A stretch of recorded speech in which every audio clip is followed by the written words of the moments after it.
Fala aí, galera. Seja mais uma vez bem-vindo aí à nossa live aqui desse grupo aqui de amigos, Sacada de Swing Liberal aqui.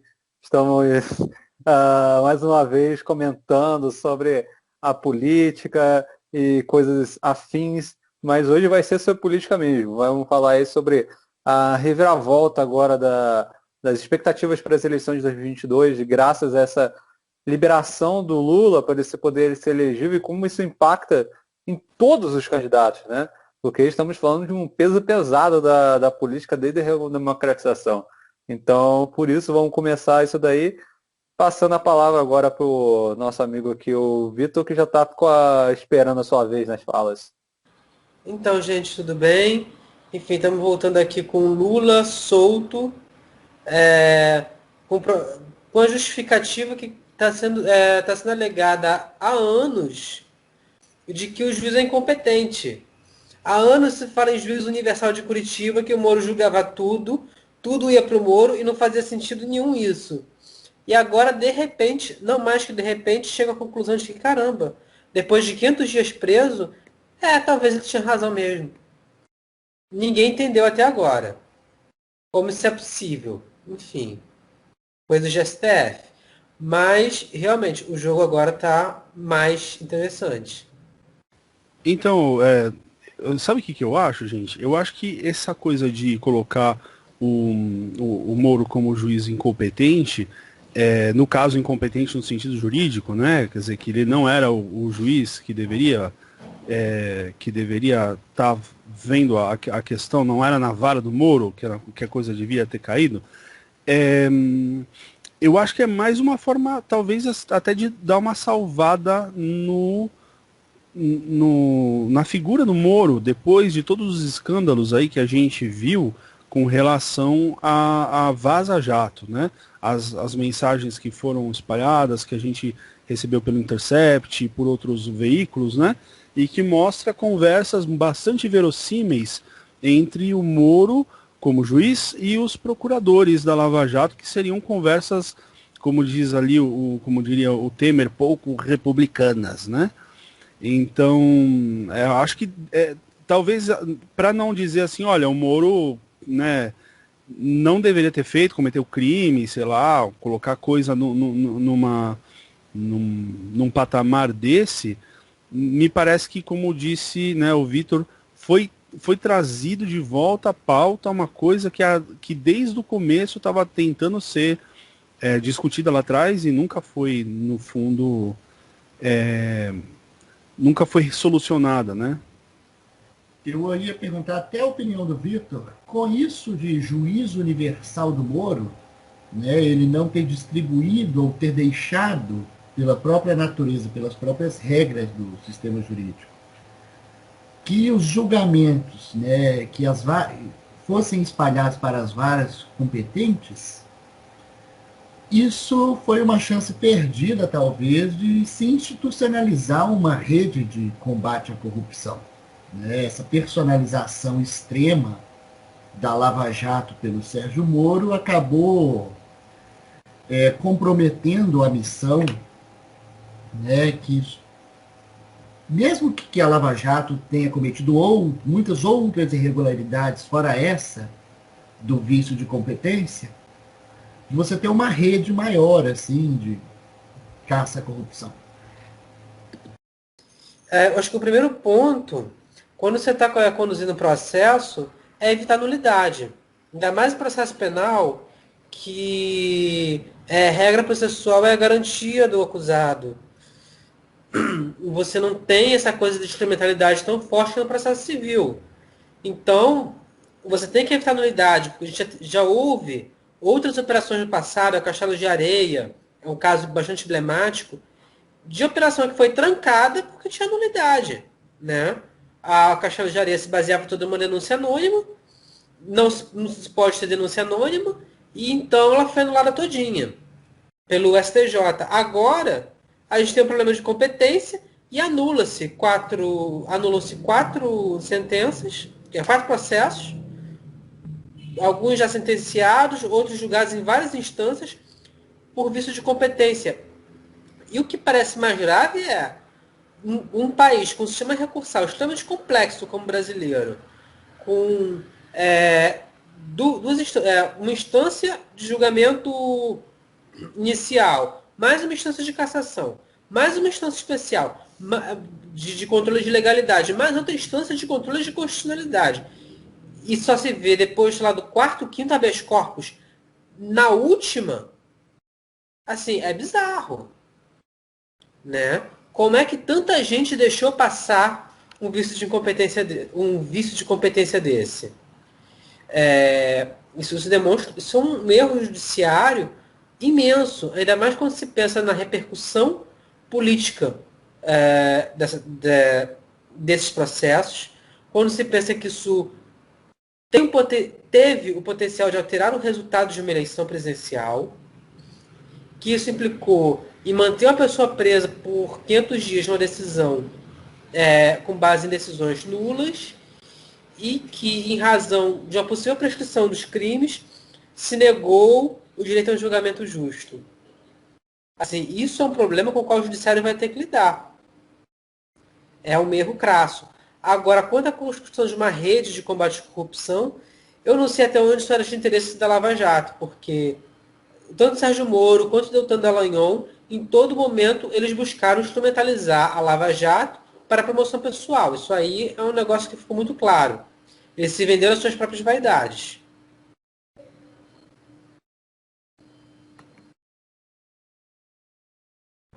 Oi, posso falar? Tipo, sobre a Lava Jato, acho que daria um programa inteiro só pra falar sobre ela, né?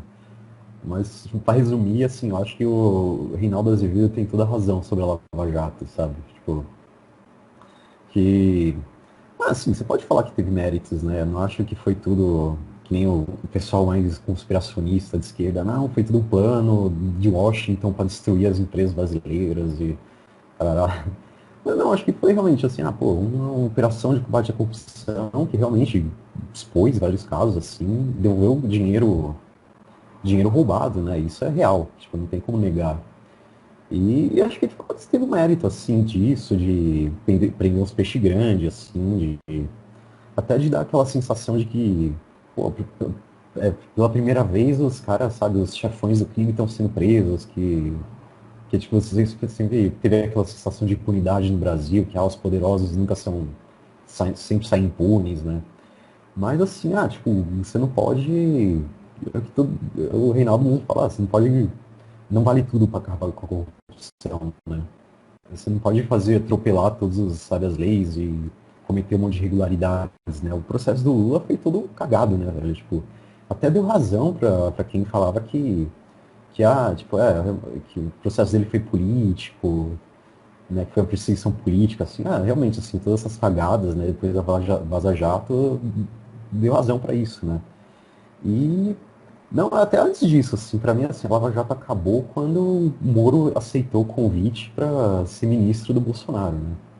Ali já perdeu, assim, toda a credibilidade para mim, né, tipo, acho que os caras realmente, assim, que o Victor falou, foram vaidosos, né? Queriam poder, queriam, assim, talvez fama. E, e acho que ele alimentou muito também esse sentimento de antipolítica, né? De, vamos limpar todo o sistema, prender todos os corruptos, de acabar com tudo. E, tipo, é uma coisa meio jacobina, né? De limpeza moral da política, que é perigoso, né? Acabou no bolsonarismo aí, né? Concluiu a falar assim, tem muita gente iludida. Eu falo, tá iludida que o Moro vai voltar, o Moro tem que voltar, ele tem chances de ganhar do Bolsonaro e do Lula para presidente. Primeiro que ele parece que não quer, né? Todos os sinais dele dão a entender isso, né? Ele está trabalhando lá com uma empresa de compliance, né? Ganhando mal grana. Não começou nenhuma campanha, não está se defendendo, né? Mesmo agora com o julgamento da suspensão dele, né? E acho que, cara, na verdade, acho que é até bom que ele não se candidate, assim, porque acho que. Não tô falando que ele é igual ao Bolsonaro, né? Mas acho que ele, sei lá, alimenta, assim, um sentimento parecido nessa militância dele, esse negócio de personalista, sabe? De um herói que vai salvar a nação da corrupção, entendeu? Então, o que eu falo, cara, pra essa galera, assim, que ainda é morista, ainda é lavajatista, esquece. Tipo, esquece Moro, esquece Lava Jato e Vamos partir do zero aí. É isso. Aí você tocou num ponto, da questão do julgamento do Lula ter sido político. Eu acho que, em relação à Lava Jato, existem muitos pontos que a gente vai ter que discutir. Esse modelo de força-tarefa vai ter que ser rediscutido, com essa proximidade tão grande de Ministério Público e Poder Judiciário, porque parece que vira tudo uma coisa só. O magistrado ele não faz efetivamente um controle do que o Judiciário está fazendo, quer dizer, do que o Ministério Público está fazendo. O Ministério Público acusa, a defesa defende e o magistrado julga. Isso é o processo penal. Só que ali se confundiu. Ministério Público e magistratura numa coisa só.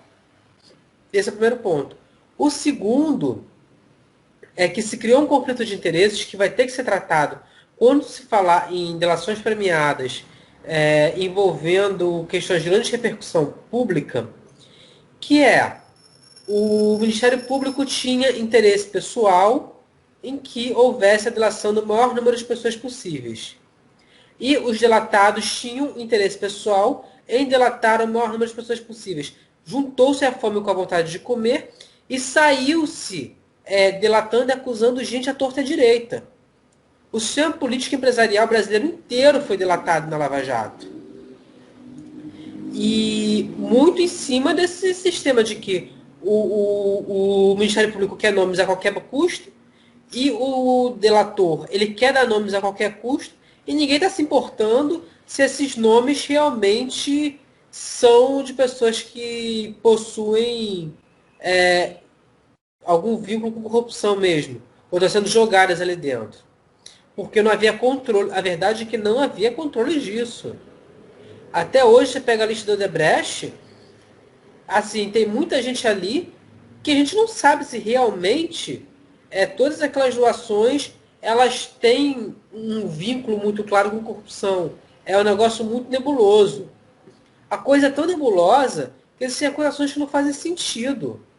Até agora, eu não consegui entender como é que o Aécio Neves, líder da oposição ao governo Lula, podia influir na gestão da Petrobras dentro dos governos Lula e Dilma. Eu não sei como é que isso se dava. Isso não faz sentido na minha cabeça. Não só em relação ao Aécio, mas a todo o PSDB que estava na oposição, ao DEM que estava na oposição. Como é que eles estavam como é que dois grupos políticos estavam se engalfiando politicamente, um tentando destruir o outro, e por trás eles estavam mancomunados em roubar a Petrobras. Isso até agora não se explica. Esses processos estão andando, muita gente está sendo inocentada. Você teve o caso do BTG Pactual, do André Esteves, que até agora não houve uma meia-culpa do Poder Judiciário. Prendeu-se o presidente do maior banco de investimentos do país com base numa delação falsa. Isso levou a uma crise dentro do BTG Pactual, com um impacto imenso numa série de empresas. A Sete Brasil, que é controlada pelo BTG Pactual, entrou em recuperação judicial. Vários ativos do BTG Pactual foram vendidos. Isso impactou em várias empresas em que o banco tinha aportes grandes.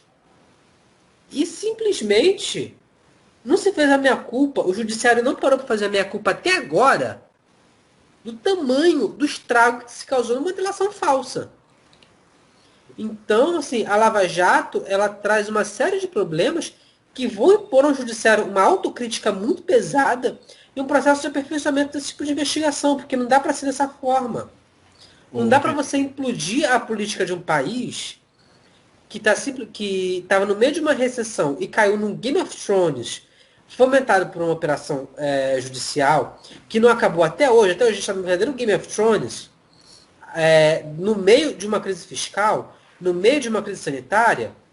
Quer dizer, agora a gente tem a crise sanitária, mas antes tinha uma crise fiscal fomentada pelo judiciário e num base da operação com uma série de nulidades. Nulidade por juiz incompetente, nulidade por falta de imparcialidade, com juiz parcial, que é uma coisa gravíssima. Né? Sim. Então, é interessante porque assim, um dos argumentos que se usa aí em defesa do processo, tal como nós hoje sabemos que ocorreu, é que isso é o normal do sistema judiciário brasileiro. Quer dizer, o juiz conversa com o advogado, o juiz conversa com o promotor e é isso mesmo. Então, assim, suponhamos que seja o caso. A partir do momento que nós temos a evidência concreta de que isso ocorreu e que isso é público e notório, nós não podemos partir do cinismo, né, de que é assim mesmo que funciona o sistema judiciário brasileiro, porque senão, aí você legaliza realmente a esbórnia, né?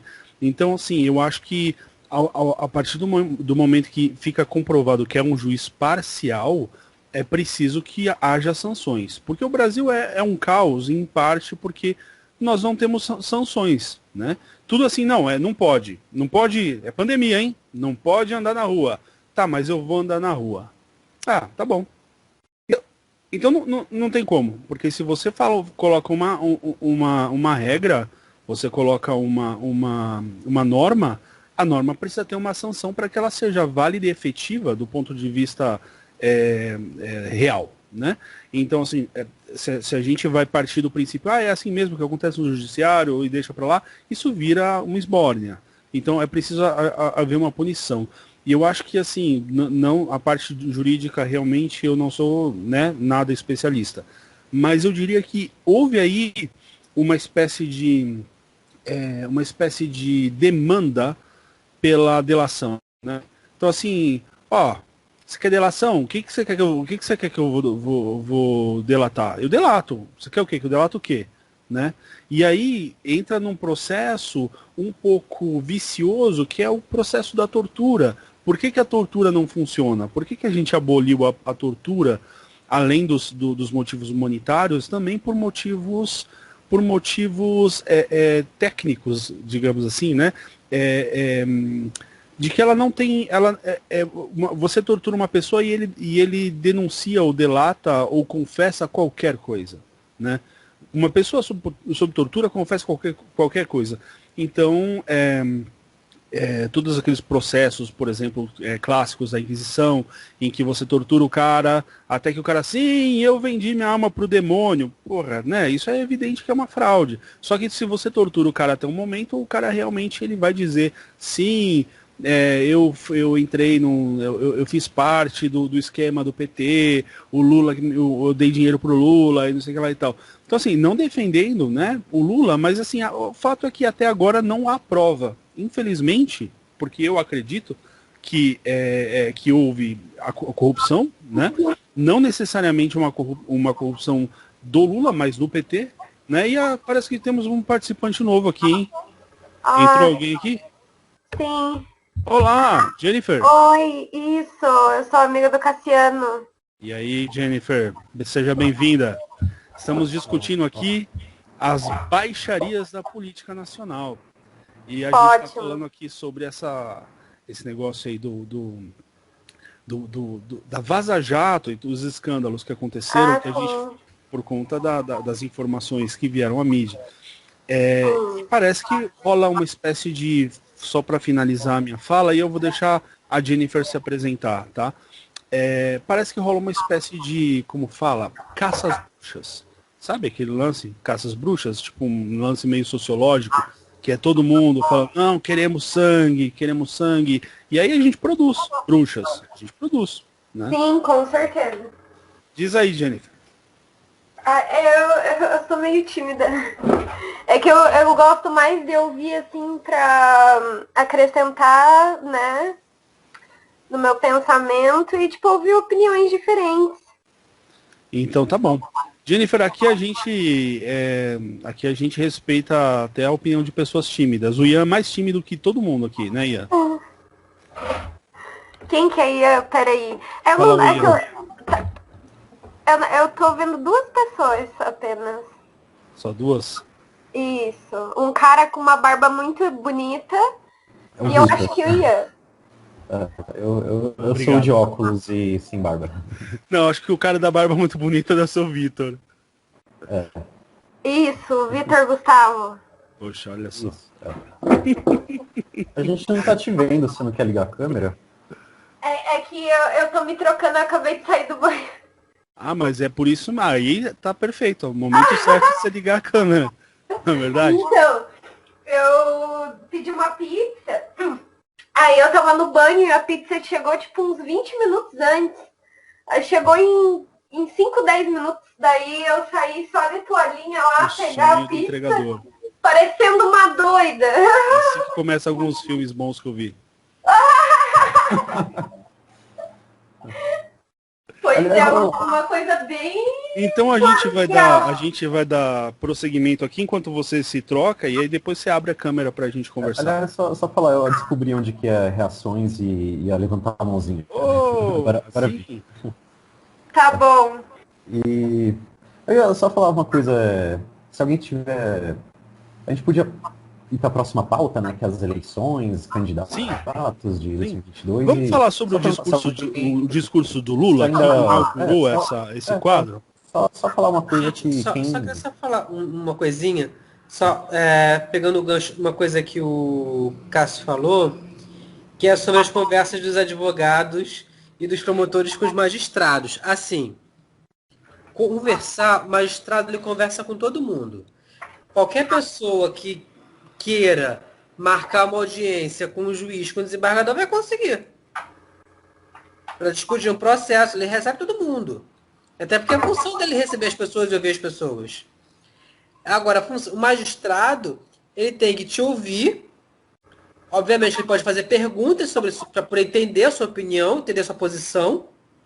Agora, magistrado orientar procurador para dizer o que ele tem que fazer no processo, isso não existe. O Moro parecia o chefe do Deltan. Só faltava o Moro dizer, não, vocês, deixa eu revisar aqui a sua denúncia, deixa eu ler, tá com erro de português. Só faltou ele fazer isso, tá com erro de português aqui. Corrija com... Tava nesse nível já quase. Ele orientou, né? Ele orientou de certa forma. Não, de certa forma não, ele orientou totalmente. E testemunhas, Até... ele escolheu testemunhas, escolheu até uma juíza lá. Falou, não, essa menina não é tão legal quanto... é isso, da procuradora.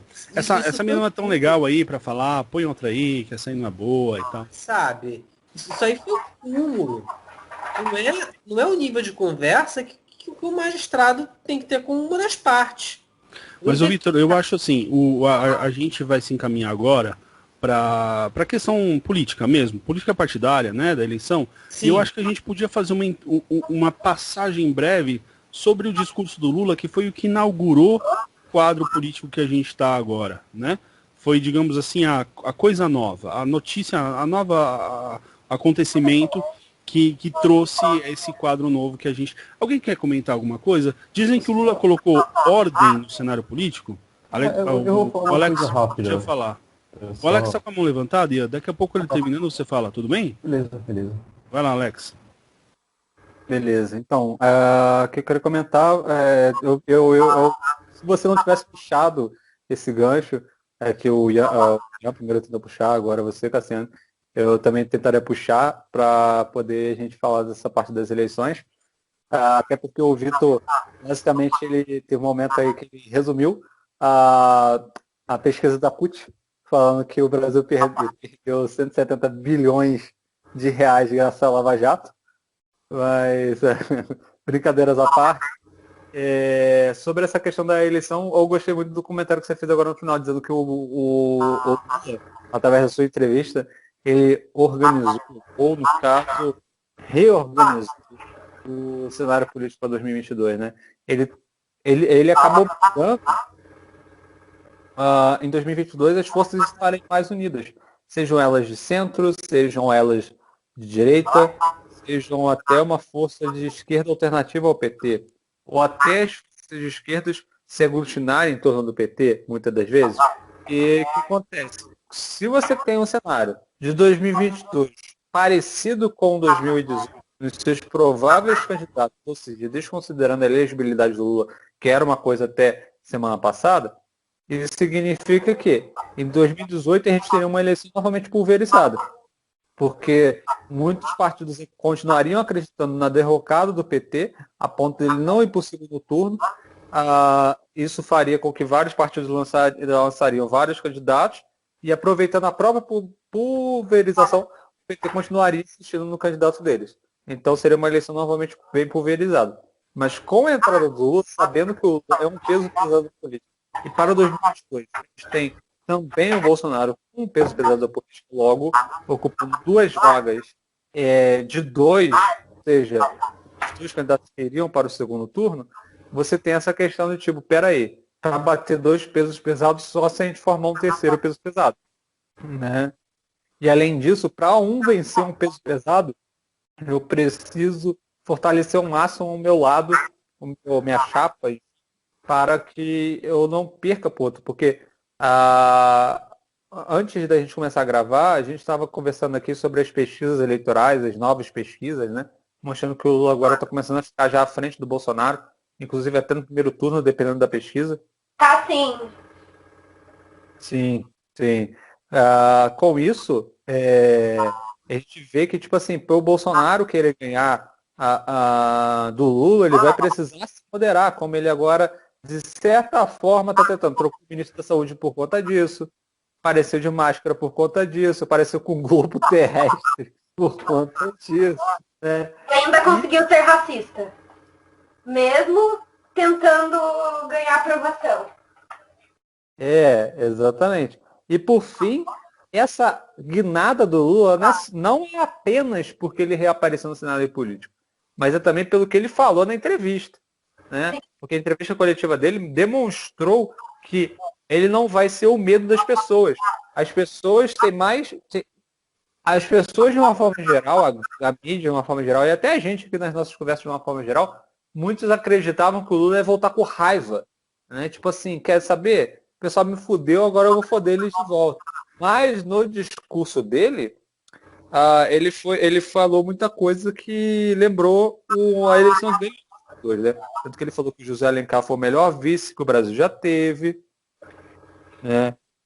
E tudo mais. Então, por conta disso, ele teve essa moderação que gerou esse cenário. Bom, com isso, né, fortalecendo esses cenários, vamos ver o que mais o pessoal tem para falar. O Gabriel está com a cozinha levantada aí. Tenho para ele. Você quer falar também? Eu queria só perguntar se só tem a galera de esquerda aqui no papo. Pelo contrário. Então, aqui assim, a gente... Sinceramente, eu nem pergunto para as pessoas se elas são de direita ou de esquerda, na verdade, né? As pessoas de esquerda dizem que eu sou de direita. E as pessoas de direita dizem que eu sou de esquerda. E eu acho que isso é ótimo, assim. Para mim, isso é a melhor dos mundos. Porque eu sou um liberal, né? E, assim, eu consigo olhar para pautas da esquerda, pautas sociais, e falar, isso é legal, isso é interessante. A gente precisa disso, o Brasil é um país de gente pobre, um país desigual, é bom ter isso.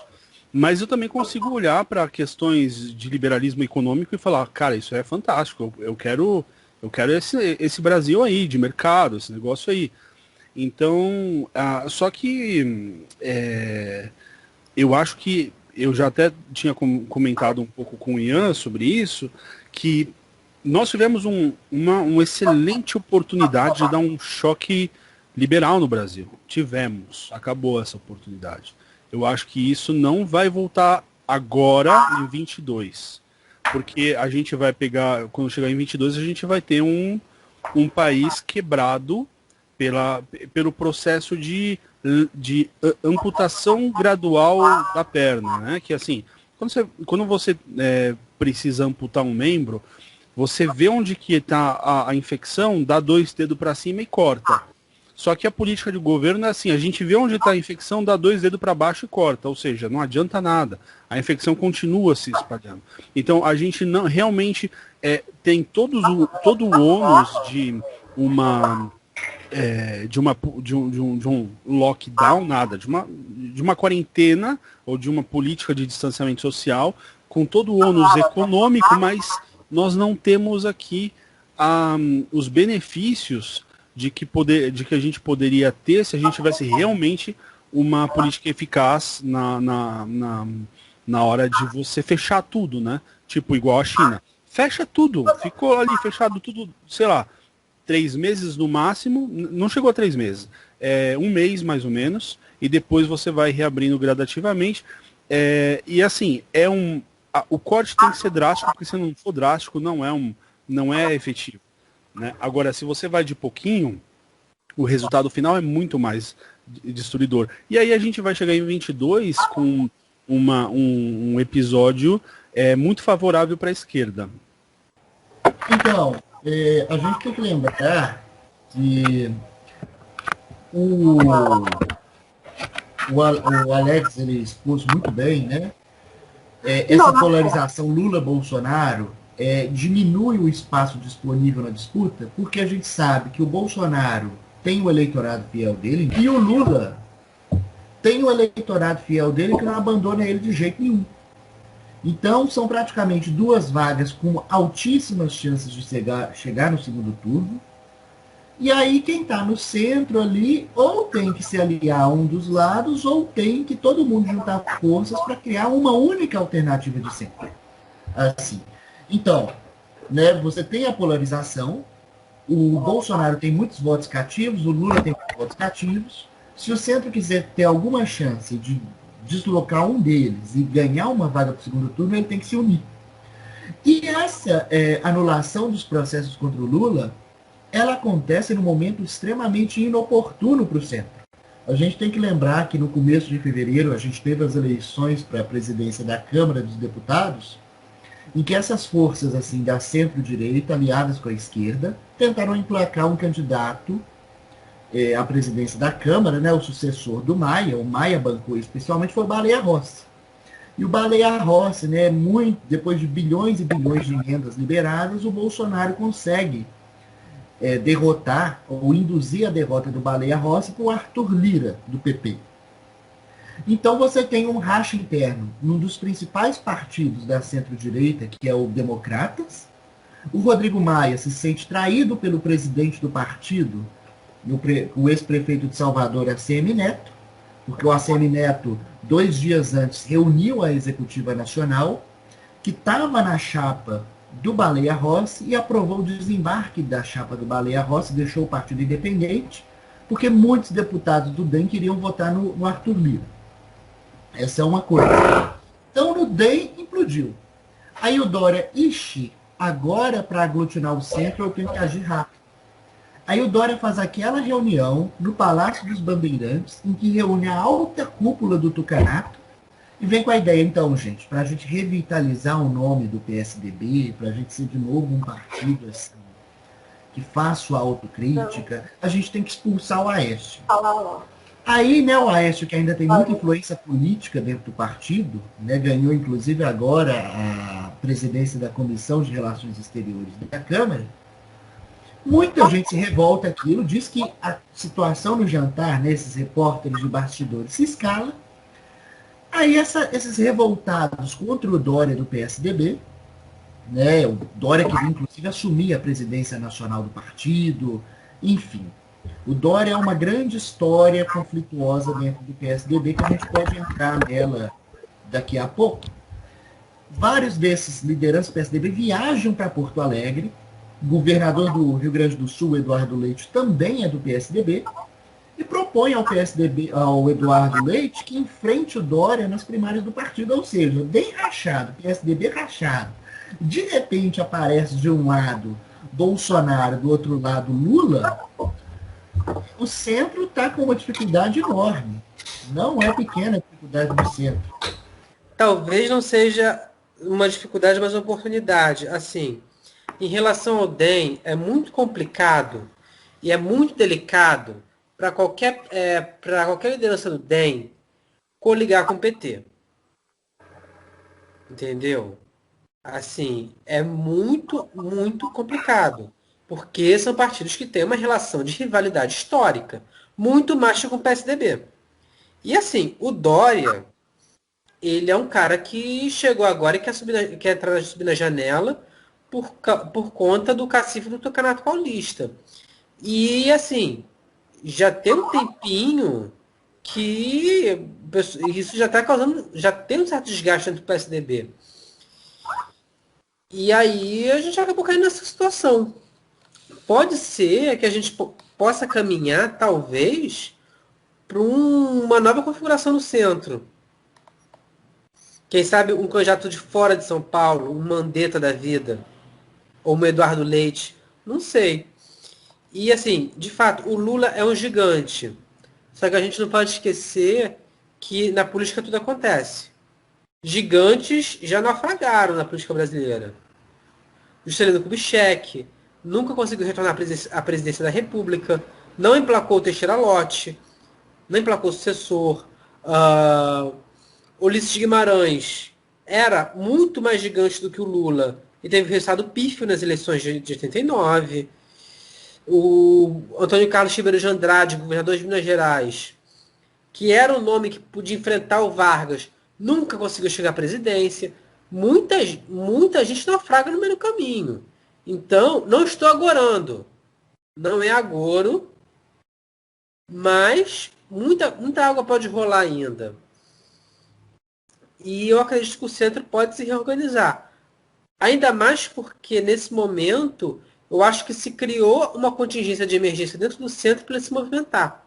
Tanto que o Dória tirou candidatura, já se viu um discurso de chapa Ciro Mandetta. Não sei. Eu acho que o jogo está aberto. Essa é a minha visão.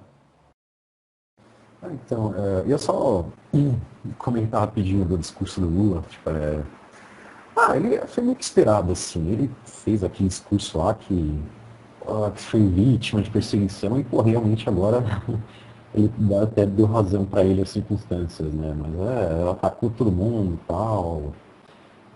Mas ele falou uma merda lá, falou assim, tipo, tipo uma coisa assim, Dilma, o papel dela é obedecer, é seguir ordens. Falou um negócio lá de que, tipo, com essa crise econômica, o trabalhador chega em casa e a mulher tá no fogão e não tem nada pra cozinhar, sabe? Tipo, aquela visão bem de boomer, sabe? Tipo, machistão mesmo, sabe? Fala umas várias merdas, tipo. Mas realmente teve isso, teve esse impacto aí de chamar o Bolsonaro de terraplanista, e ele colocou o Globo lá e tal.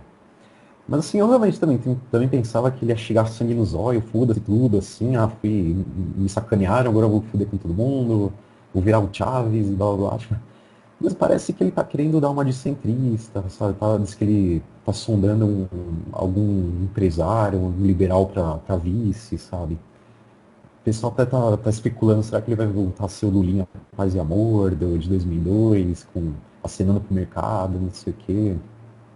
Mas assim, independente disso, assim, eu acho que ele já tá no segundo turno, acho que tudo tá indicando a isso. Mesmo que ele não oficializou ainda a candidatura, né? Mas acho que ele já é garantido. E assim, se for. E o Bolsonaro, assim, não sei, porque o Bolsonaro tá se desidratando cada vez mais, né? Tá capaz que ele nem se passe do primeiro turno. Isso se não tiver impeachment, né? Que é outro assunto que a gente entra depois. Mas a questão é que, tipo assim, o Bolsonaro é o adversário que todo mundo quer, né? Porque ele é tão ruim assim, tão merda, que, tipo, todo mundo quer ele como adversário porque é fácil bater nele, tá? Ainda mais agora, né? E eu conheço muita gente que até votou no Bolsonaro, que tá assim, cara, ele tá tão merda que voto até no Lula contra ele. Eu mesmo, eu não votei no Bolsonaro, mas, tipo, eu voto no Lula contra ele. Eu voto qualquer um contra o Bolsonaro, né? Mas E assim, é aquela coisa assim, o que o Bolsonaro vai falar, assim, falar um debate, não, você é corrupto, você é corrupto e genocida, você é ladrão, mas você é ladrão e genocida, tipo, cara, tipo, não tem o que falar, né? Entendeu? Então, se for segundo turno, Lula e Bolsonaro, que é o que tá aparecendo aí, que acho que é a pior dos mundos, eu acho que vai dar Lula, né? Agora, se Bolsonaro não for, né, pro segundo turno, ou se for impeachmentado, ou sei, perder no primeiro turno, eu acho que assim, nossa, todo mundo vai bater no Lula, assim, né? Tipo, a rejeição do Lula ainda é grande, né? Sem o Bolsonaro então, né? Acho que tal. E acho que, nossa, eu acho que Ciro Gomes ia comer ele com farofa, assim, no debate, né? Cara, nossa, como eu queria ver. Eu eu queria ver também. muito um debate Ciro Gomes e Bolsonaro, porque deve ser o debate assim que, tipo, a ponto de sair porrada, tá ligado? Contra Ciro Gomes e Segura Lula. o Ciro Gomes. Eu vou dar na mão, eu vou dar na cara desse fela da puta. Então é o que eu tava falando, assim, cara, o Bolsonaro é tão merda que, tipo, todo mundo quer ir com ele disputar com ele porque é fácil bater nele, de todas as merdas que ele fez, né? Então acho que assim, mesmo que ainda tá dando assim, segundo turno entre Lula e Bolsonaro, acho que assim, pelo menos agora, se Bolsonaro não for impeachmentado ou se desidratar a ponto de não vencer no primeiro turno, acho que assim, o único jeito é tirar um dos dois da disputa. Tipo, de preferência os dois, né? Mas acho que o Lula não dá, né? Então, assim, se Bolsonaro não for, acho que assim, a rejeição ao Lula ainda O Lula não é decisiva para ele. 100%, né? Não é 100% que o Lula vai ser candidato, né? Porque ele escapou, mas ele não foi assim, ele não foi absolvido. Isso é a grande questão. Ele ainda pode ser condenado até Mas 2022. assim, É o Brasil, né, cara? O exato, mas assim, Brasil até o Vitor pode falar um Já pouco tem melhor disso. prescrição. Fala, Vitor, você quer falar, né, cara? Pode falar, manda Então, ver. assim, o processo vai voltar à primeira instância. Ah, O Lula já está com mais de 70 anos. Os fatos são antigos. O que já deve ter de coisa prescrita aí? Eu teria que fazer as contas para ver se já tem prescrição. Mas provavelmente deve estar tudo prescrito. Então, assim, a questão do Lula vai dar em nada. No final, vai ser tudo coberto pelo mundo da prescrição e acabou. Agora, só uma hipótese. Vocês já imaginaram se a gente cair numa situação do Eduardo Leite candidato e um segundo turno Eduardo Leite e Lula? Eu acho que nesse cenário, eu acho que os bolsominions iam votar no Lula só porque eles não gostam do PSDB. Não, mas assim, Eles falam, o PSDB é comunista, socialista fabiano, não sei o quê, prefiro o Lula, que é comunista mesmo, tipo, que não é, mas é o que eles pensam, né? o Cogos ia por esse caminho aí, cara. só que essa gente está desidratada, né? Não, é verdade. Essa gente não representa a sociedade, né? Tipo, Esse pessoal não representa nada, na verdade. É um pessoal minúsculo aí na política, né? Sim. Agora, uma figura como Eduardo Leite, jovem, com uma visão política mais moderna, saindo de São Paulo. Olha, num cenário que assim, de debacle do bolsonarismo, porque assim, se o bolsonarismo desidratar, a gente tem que lembrar de uma coisa. O espaço de direita, centro-direita fica vazio. O Brasil tem um grande campo conservador, não dizer conservador, mas de pessoas que se identificam com pautas de direita, clássicas. Segurança pública, livre mercado, defesa de... Eu não falei nem de valores tradicionais, mas que com a posição um pouco mais moderada em relação à pauta identitária, com a posição um pouco mais moderada em relação a políticas sociais. Existe um campo de direita no Brasil que está vago. O que vai ficar vago com a desidratação do Bolsonaro. O Bolsonaro ocupa um campo que está vazio na política brasileira desde a implosão do Paulo Maluf. O Paulo Maluf ele implode. Na verdade, há uma passagem de guarda do Paulo Maluf e Leandro Chaves para o Collor. O Collor ele implode. O Paulo Maluf implode. E o Orestes Quercia implode. Os três por corrupção no início da década de 90. Ninguém ocupa esse espaço, ele fica vazio. O PSDB ocupa porque ele é menos pior em relação ao PT. O Bolsonaro vem e ocupa esse espaço e agora ele implode. Esse espaço vai ficar vazio de novo.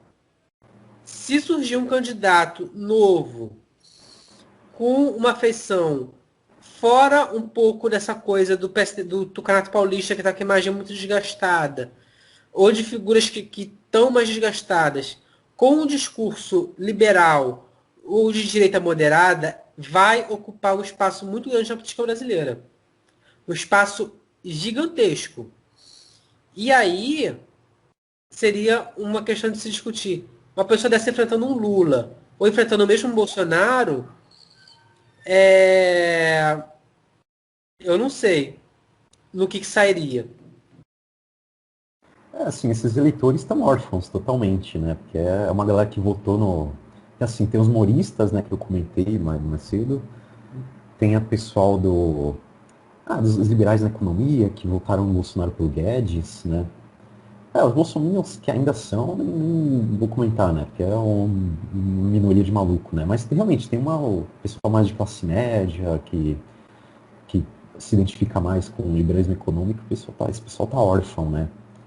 Então acho que um candidato assim de centro tinha que ir por aí, né? Mas eu não sei se que nem o Caco falou, se tem espaço hoje, né, para você falar de privatização, de redução do Estado, mais hoje, né, depois da pandemia, né, não sei, talvez o cara meio que não precise falar abertamente disso, mas meio que deixar claro que não é contra também. Tem um pouco. Cara, só um comentário antes do Gabriel falar. Eu acho que existe hoje no Brasil um espaço que não é nem de direita, mas é conservador. Que é um espaço assim, tipo, conservador de esquerda, digamos assim. Tipo, uma galera meio religiosa que acredita em valores, em valores assim, tipo família, esse negócio todo. Segurança pública muito forte, né? Mas que não tem nenhuma pauta liberal, que tem uma pauta social, que é uma galera mais classe baixa, né? Eu acho que tem essa galera muito forte no Brasil, que são os pobres religiosos. O dia que eles entenderem que existe esse nicho, tipo, que precisa, que não tem uma representatividade, que é uma galera de esquerda e conservadora, pode sair de tudo daí, né? Como eu já falei uma vez, pode sair daí um projeto humanista muito bonito, muito legal, né? Como pode sair daí um projeto fundamentalista cristão, que seria um grande caos para a gente, né? Porque, bom, a gente já viu que é muito fácil você transformar pautas políticas em messianismo político com o Bolsonaro, né? Bolsonaro deixou bem claro isso aí. Então deixar o Gabriel, você manda ver, cara, você ia falar alguma coisa aí? O sistema político brasileiro, ele, principalmente nessa nova república, tem o costume de desperdiçar muito talento que está fora do eixo Rio-São Paulo, às vezes Minas, às vezes Rio Grande do Sul, mas muito mais Rio-São Paulo, né? Você pega o PSDB, um Tasso Gereissati, que era do Ceará, né? No começo ele era do mesmo grupo do Ciro, depois teve o racha, hoje os dois são rivais dentro do Estado, mas um Tasso Gereissati, ele não seria um cara que teria condições de ser presidente da República? Pegando o PT, o Rui Costa, governador da Bahia, o Camilo Santana, governador do Ceará atual, ou Wellington Dias, governador do Piauí, não teriam condições de disputar um pleito presidencial, né? Eu acho que o fato da gente ter um sistema partidário muito fraco, né, com muitos partidos, e aí você tem um custo muito grande de juntar esses partidos numa aliança. Normalmente o governista, nós temos um presidente institucionalmente muito poderoso, né? Pode indicar ministros, pode indicar muitos cargos comissionados, tem poderes orçamentários, né? Tem poderes de agenda, né? Pode enviar e pautar com urgência projetos de lei. Então, o presidente da República Brasileira ele tem muito mais facilidade de unir os partidos numa coligação para sua reeleição. E aí esse sistema partidário, que já não era dos mais fortes, sofre o baque da Lava Jato, ele perde a capacidade dele mesmo, dos próprios partidos serem referências e conseguirem canalizar nomes de outros lugares. Com partidos fracos, ganha visibilidade ou quem está na esfera federal, né, o Moro, o Mandetta estiveram na esfera federal, ou quem governa estados importantes, igual São Paulo. Né? Eu acho que um dos grandes problemas da gente ter um sistema partidário mais desidratado no Brasil é esse. A gente não consegue canalizar todo o nosso talento político, todo o talento político disponível de qualquer região que seja do Brasil, para serem lideranças de partido, presidentes nacionais de partido, que vão receber cobertura na televisão e todo mundo vai saber quem é. Porque se países com sistemas partidários fortes, você pode ter presidentes de partido que não estejam ocupando cargos públicos ou que estejam ocupando cargos públicos em regiões menos relevantes do país, e mesmo assim a população inteira do país sabe quem são eles.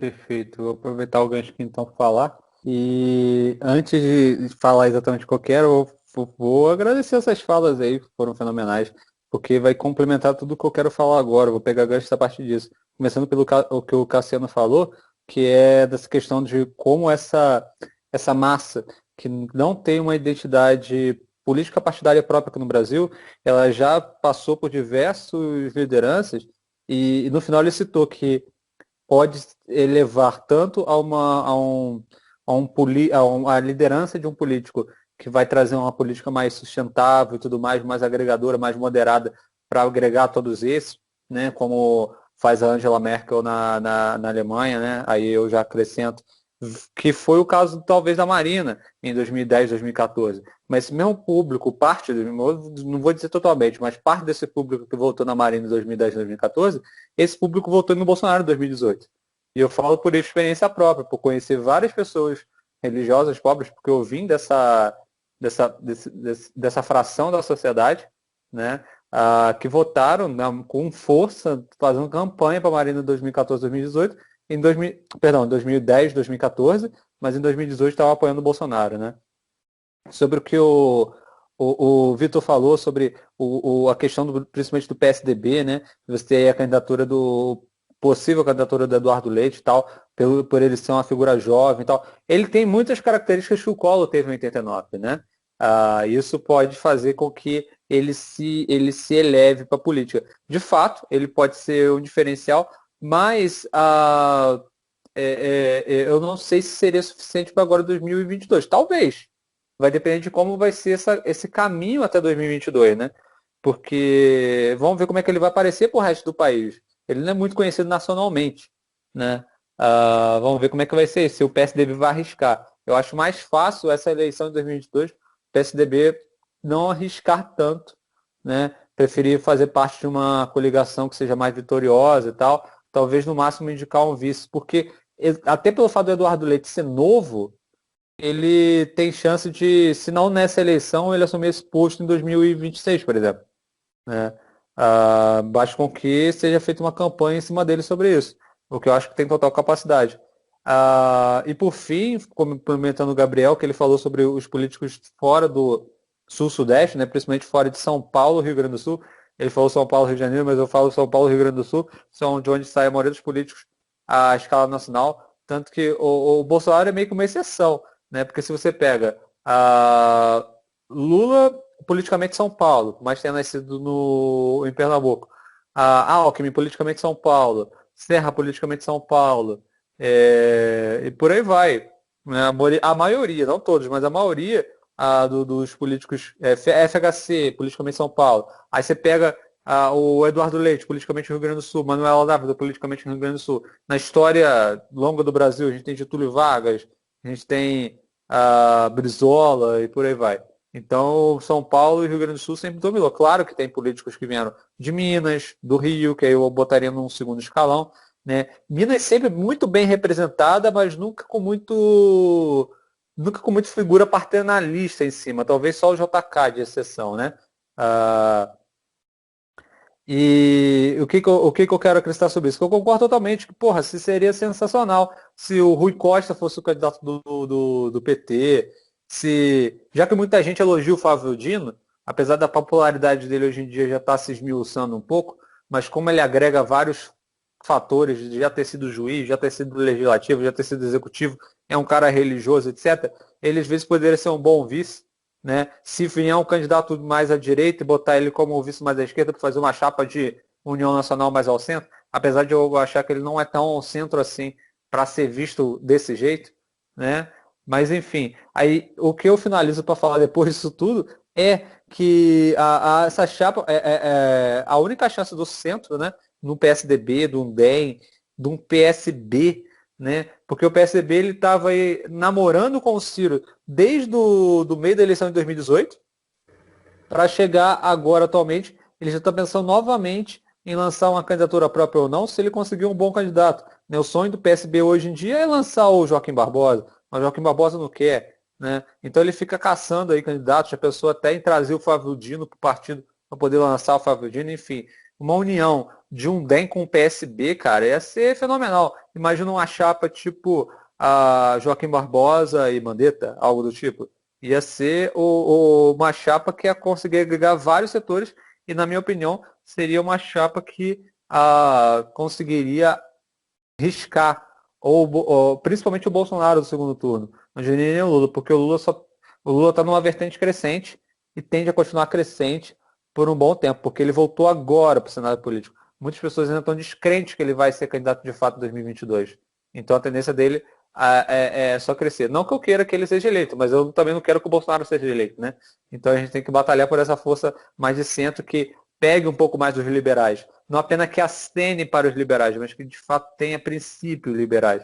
Porque assinar para os liberais o Lula assinou em 2002, o Bolsonaro assinou em 2018 e no final nada deu certo, né? Não tanto quanto a gente gostaria. Eu ia comentar sobre o Ciro.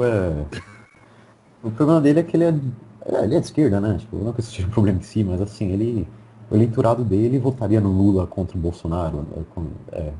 Com certeza, né? Ele também acho que apoiaria o Lula, né, nesse caso. Então acho que ele para ir pro segundo turno só se tirasse o Bolsonaro do jogo, né? E eu acho que assim, agora mais do que nunca, não só por isso, mas, porra, por toda essa merda que tá acontecendo na pandemia, passou da hora do impeachment do Bolsonaro, né? Mas eu queria voltar um pouco nessa questão desse vácuo que existe para uma esquerda conservadora aqui no Brasil. Isso é uma coisa que eu já pensava em relação à eleição de 2014, que para mim a eleição de 2018 foi a consequência, a desgraça toda aconteceu em 2014, o caminho meio que estava dado, que foi justamente terem escolhido queimar a Marina e queimar as pontes com um possível eleitorado evangélico de esquerda, que é uma coisa bastante irônica. Se lembrar que um dos principais lugares onde o PT cresceu foi nos setores progressistas da Igreja Católica. Pura verdade. Então é irônico eu pensar assim, será que ali poderia acontecer esse movimento junto com a Marina? Aí o PT perdeu esse bonde de como que a gente faz essa ponte com os evangélicos da forma que a gente fez com os católicos ali atrás, da forma que a gente cresceu.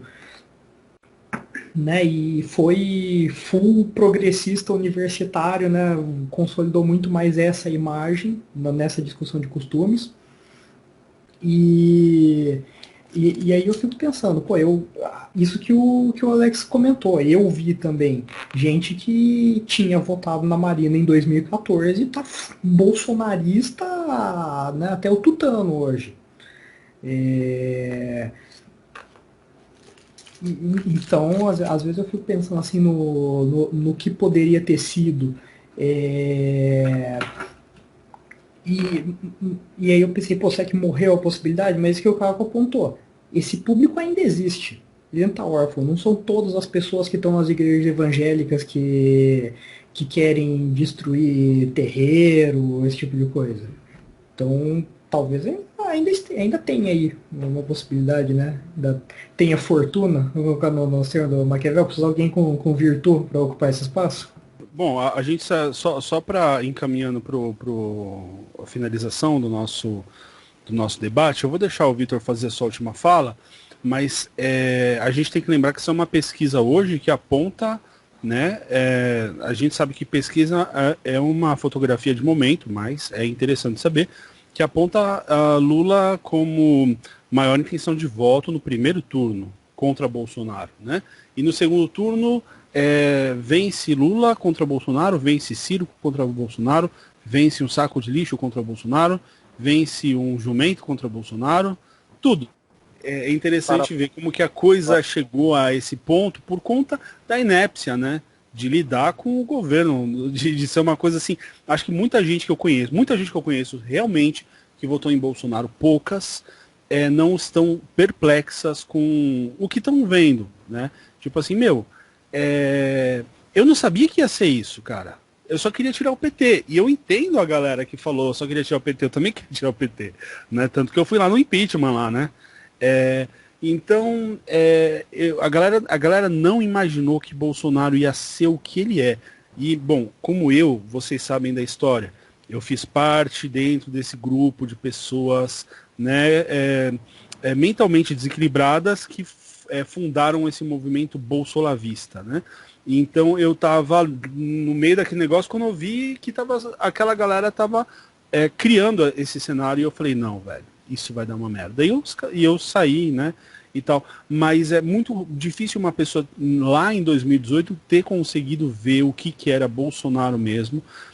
a não ser que você tivesse acesso a muita informação que está disponível na internet, que você tem os discursos do Bolsonaro, todas as falas malucas dele, tem, essa informação estava disponível. Mas como ele fugiu aos debates, a gente lembra muito bem disso, o público em geral ficou, né, se sente meio que constrangido de não saber no que votou, e acho que em 2022 ele conta com cada vez menos apoiadores, né? Então eu queria deixar então para a gente encaminhar para o término, considerações finais. O Vitor pode iniciar aí, depois a gente fecha e a gente troca uma ideia informal mesmo aqui, beleza? Então, eu queria só apontar que, assim, uma das consequências da pandemia não é só a debacle do bolsonarismo. Eu não sei como é que vai ficar a igreja evangélica brasileira depois da pandemia. Assim, grandes lideranças de vários segmentos da igreja evangélica. Eu vi calvinista espalhando fake news, lideranças de alta plumagem da Assembleia de Deus espalhando fake news. Neopentecostal, eu não vou nem entrar nesse detalhe porque eles são fake news encarnada, né? Já achar um pastor da Pentecostal que fala a verdade do começo ao fim de um culto é quase um milagre. E assim, eu não sei, diante do choque de realidade da Covid, como é que a igreja evangélica vai sair até o final dessa história. Tem muita gente evangélica morrendo de Covid, muita gente evangélica que recebeu declaração de cura, gente que foi para a igreja achando que não ia pegar Covid porque o Espírito Santo e o ratatá e o ratatu e blá blá blá blá blá blá blá blá ia fazer milagre e não fez. Tem muito milagre que não veio aí nesse meio do caminho, feijãozinho abençoado. E eu não sei até onde uma pandemia desse tamanho, a quantidade de mortes que está tendo, e que está tendo em todos os meses, inclusive no meio evangélico, também tem gente morrendo, como tem gente morrendo no meio católico, no meio espírita, no meio macumbeiro, em todo meio, até onde isso vai impactar na credibilidade das grandes lideranças evangélicas no Brasil. E até onde isso vai impactar no enfraquecimento da religiosidade no Brasil. Num movimento parecido com o que foi a crise do século XIV em relação à Igreja Católica na Europa. Que viu a peste negra e falaram, peraí, tem algo de errado com o clero. Isso pode acontecer com a Igreja Evangélica no Brasil. Eu acho que está acontecendo. É impossível não acontecer. Que é muito gritante. E eu não sei até onde é possível ainda se falar numa força conservadora aí como um campo para se explorar. Eu acredito mais nessa onda azul que se formou no Brasil, que tem uma explicação econômica mais clara de Sul, São Paulo, Triângulo Mineiro, Centro-Oeste e classe média urbana do Rio de Janeiro e das capitais nordestinas, que tem uma visão que eu não acho que é liberal, mas ela é mais moderada em relação a políticas sociais. Moderada, às vezes, até um pouco preconceituosa. E que tende a um voto ao centro-direita. E que está órfã. São os ex-malufistas, uma série de lideranças aí políticas que foram desaparecendo. Então, assim, eu acho que o cenário político brasileiro está em aberto. Está em aberto. A gente não sabe o que vai vir por aí ainda. Que eu falei, cara, passou da hora do impeachment do Bolsonaro, acho que não só pela questão de eleição, mas, cara, questão humanitária, de tudo, assim, cara, é uma palhaçada se esse cara chegar em 2022 e ainda se candidatar, né, nem se reeleger, né, cara, não tem como, assim, né, tipo, se ele chegar, vai ter meio milhão de mortos aí. Nem agora, nem acredito assim com troca de ministro, ele vai mudar, assim, que ele, cara, é a pior coisa que apareceu de longe desde a redemocratização, né? Talvez no Brasil inteiro. Então é o que eu falei assim, o impeachment dele é urgente, tá? Primeiro pela questão de saúde pública. E assim, outras vantagens, né? Tipo, que é menores, né? Comparado a salvar vidas, mas uma que assim, não tem que eu falei, o adversário ideal pra todo mundo bater, né? Tipo, sabe? Aí, tipo, o pessoal os candidatos podem voltar a brigar entre si, tipo assim, apontar os podres do Lula, né? Porque os podres do Lula hoje, tipo, empalidecem diante do Bolsonaro, né? E assim, tirando ele da disputa, acho que assim, o eleitorado de esquerda vai se dividir de novo, assim, entre Ciro e Lula, né? Os dois vão brigar pra cacete. E acho que é possível, assim, o candidato de centro ganhar, assim, né? E, tipo, acho que se talvez o Leite, né? Talvez se uma chapa, sei lá, Leite com Amoedo, com talvez a Trajano, apesar de que a Trajano é mais de esquerda, né? Acho que aí tem chance, né? Porque do jeito que tá, acho que é muito mais provável que vá Lula e Bolsonaro pro segundo turno, né? E acho que, eu não sei se, talvez só se o Bolsonaro se desidratar muito até lá, mas acho que é difícil, assim, um candidato de centro aglutinar tudo, a rejeição entre os dois e crescer até outubro do ano que vem, sabe? Então, bom, é isso. Eu acho que o futuro é muito difícil para Bolsonaro, né? A gente tem uma aceleração aí das mortes na pandemia. Acho que hoje foi o 15º dia seguido de recorde. Esse fechamento, ele vai impactar a economia mais ainda do que ela já está impactada, numa situação muito mais deteriorada economicamente do que a do ano passado, né? Ano passado, acabou que houve espaço para que o Banco Central pudesse estimular a economia, baixar os juros, deixar os juros pela primeira vez da história, o juro real negativo, né? Isso significa os juros menores que a inflação. Agora a inflação já está acelerada. Hoje o Banco Central aumentou o juro em 0,75. Na PEC emergencial, que foi aprovada na Câmara, você teve lá os deputados articulando para deixar o Bolsa Família fora daquele teto de gastos que está em vigor desde o governo Temer. O presidente do Banco Central ele foi no plenário, ele desceu lá na Câmara dos Deputados para negociar, porque a situação fiscal ela já está incontrolável. O auxílio emergencial que vai sair, eles têm um orçamento de apenas 45 bilhões para fazer, ou seja, vai ser um valor muito menor e atingindo muito menos gente. O Bolsonaro ele está de mãos atadas, porque o que fez ele ter aquele pico de popularidade ano passado foi o auxílio emergencial. As pesquisas por classe, por região mostraram, assim, entre os pobres do Nordeste, por exemplo, o Bolsonaro nunca tinha tido popularidade, de repente a popularidade dele foi lá em cima. Então ele não vai ter como reeditar esse remédio, né, do auxílio emergencial. Né? Ele tende a ser cada vez mais responsabilizado pela pandemia, porque agora está se tornando raras as famílias que não têm histórias dramáticas com a Covid. Então é isso, eu vejo o Bolsonaro um caminho cada vez mais curto para ele. As palavras finais são o seguinte, eu primeiramente agradeço aí por mais essa live, né? Então, estávamos há um tempo sem fazer, muito bom. Um recorde de integrantes desde que eu comecei a participar. Fico muito feliz com isso, especialmente com a presença feminina, pessoalmente, nesse clube de cueca aqui. Essa casa de swing fica um olhando pro pau do outro só, pô, aí não dá certo não. E falando, dito isso, né, voltando à parte de eleição, eu sou mais pessimista como o Ian, e achar que por enquanto o cenário está se desenhando mesmo para Bolsonaro e Lula, por mais que eu tenha uma esperança, só que uma esperança contida, de que venha um candidato mais de centro que possa tirar um dos dois, e hoje, pela situação atual, tende a tirar o Bolsonaro, porque na minha opinião o Lula só tende a crescer, você vê pelas últimas pesquisas, e quanto mais campanha ele fizer, eu vejo que mais ele crescerá. Até porque pelas decisões judiciais sendo favoráveis a eles atualmente. Né? Eu tinha até mais coisas que eu poderia falar, mas eu não quero me alongar muito por aqui sobre isso.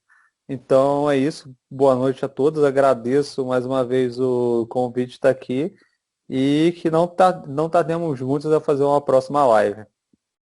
Show. Tomás, você pode fazer como fala, a oração final. Olha Nosso só. amigo Tomás, ele está em um momento iluminado, ele está fazendo quaresma. Então,